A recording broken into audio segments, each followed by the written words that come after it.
আসসালামু আলাইকুম এভরিওয়ান। কাছে ও দূরে যে যেখান থেকে আমার ভিডিওটি দেখছেন, আশা করছি সবাই খুব ভালো আছেন। আজকে বানিয়েছিলাম কালো জাম মিষ্টি, তো সেই ভিডিওটি আপনাদের সাথে শেয়ার করব। কিভাবে পারফেক্টভাবে নরম তুলতুলে কালো জাম মিষ্টি তৈরি করতে হয় সেই ভিডিওটি আমি আজকে শেয়ার করব, যার কারণে ভিডিওটি বড় হয়েছে। শুরু থেকে শেষ পর্যন্ত ভিডিওটি দেখবেন। প্রথমে আমি এখানে হাফ কাপ পরিমাণ মিল্ক পাউডার নেব। এরকম সাইজের একটা মগে আমি হাফ কাপ পরিমাণ গুঁড়ো দুধ নিয়ে নিলাম। তারপর আমি এখানে দিয়ে দিব 4 টেবিল চামচ ময়দা। তারপরে এগুলো সবগুলো একটা ছাঁকনিতে নিয়ে চেলে নিব। এখন এখানে দিয়ে দিব কোয়ার্টার চামচ বেকিং পাউডার। এটা কিন্তু বেকিং সোডা না, এখানে অবশ্যই বেকিং পাউডারটা দিতে হবে। তারপর সুন্দর করে সবগুলো চেলে নিয়েছি। আর এখন এখানে দিয়ে দিব 2 টেবিল চামচ ঘি।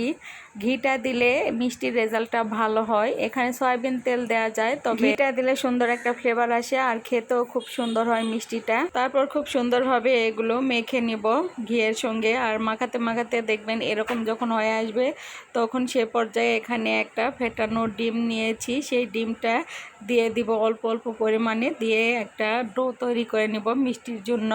এখানে অবশ্যই 2-3 বারে ডিমটা দেওয়ার চেষ্টা করবেন, নয়তো ডিম একবারে বেশি করে দিলে ওটা পরিমাণে বেশি হয়ে যেতে পারে আর ডোটা পারফেক্টভাবে হবে না, তখন মিষ্টিটাও খেতে ভালো লাগবে না।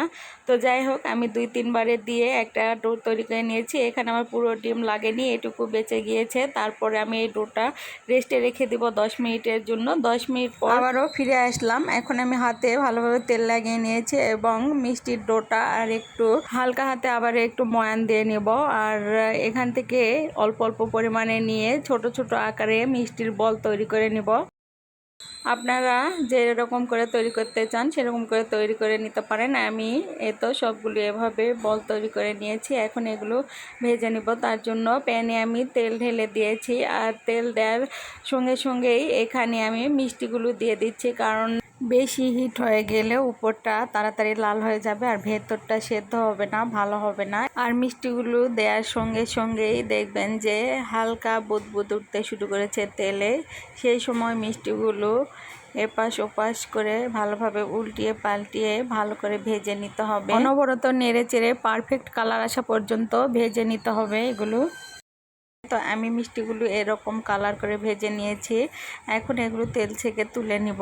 দেখতে পাচ্ছেন খুব সুন্দর একটা কালার এসেছে। আর পারফেক্ট কালো জামুন মিষ্টি তৈরি করতে কিন্তু এরকমই কালার করে ভেজে নিতে হবে। এখন এগুলোর জন্য শিরা তৈরি করব। তো প্রথমে 3/4 মতো এখানে আমি চিনি নিয়ে নিলাম। তারপর এখানে দিয়ে দিব 1.5 কাপ পরিমাণ পানি। কথায় বলে বেশি মিষ্টি হলে পিঁপড়া লাগে, তো সেই অবস্থা হয়েছে, আমার চিনিগুলোতে পিঁপড়া লেগেছিল।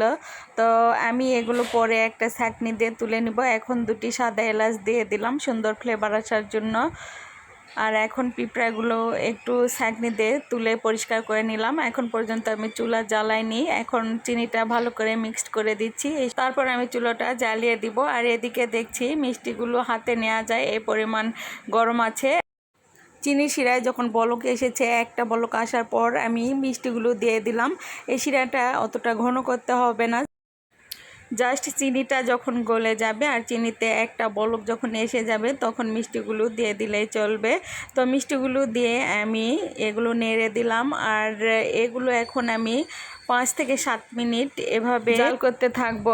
আর এখন দেখতে পাচ্ছেন শিরাতে কিন্তু একটা সুন্দর কালার চলে এসেছে আর মিষ্টিগুলো ফুলে কিন্তু ডাবল হয়ে গিয়েছে।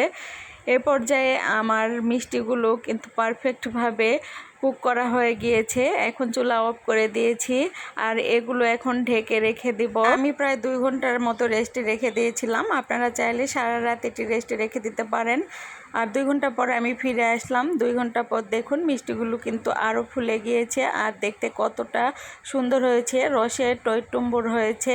এখন আমি মিষ্টিগুলো সার্ভ করব। তো মিষ্টি বানিয়েছিলাম আমি মোট 9টি। তো মিষ্টিগুলো এতটাই লোভনীয় হয়েছিল আর পারফেক্ট হয়েছিল। 2টা মিষ্টি আমরা অলরেডি খেয়ে ফেলেছি, আমি একটা আর আমার বেবি একটা মিষ্টি খেয়ে ফেলেছি। তো এরকমভাবে পারফেক্টভাবে বাসায় যদি কালো জামুন মিষ্টি তৈরি করা হয়, তাহলে কিন্তু ছোট বেবি থেকে শুরু করে সবাই এই মিষ্টি খেতে চাইবে। আর আমার বেবি মূলত মিষ্টি খায় না, আমি যখন বাসায় মিষ্টি বানাই শুধু সেই মিষ্টিগুলোই খায়, বাজারের মিষ্টি খেতে চায় না। তো একটা মিষ্টি আপনাদেরকে আমি কেটে দেখাই যে কেমন হয়েছে, মিষ্টির ভেতরে রস ঢুকেছে কিনা।